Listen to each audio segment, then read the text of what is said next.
Не.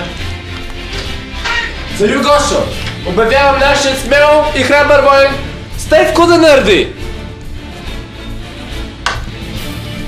О, царю, най-сетне стигна до тук.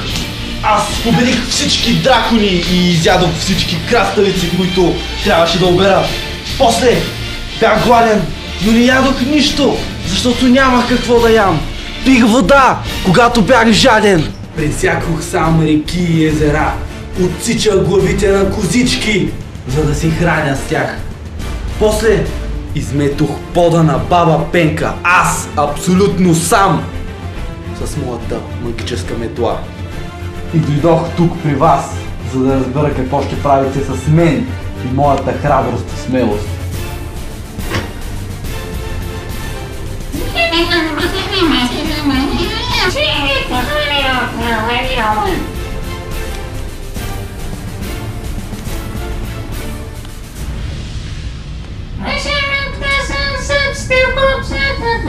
Подробна маса.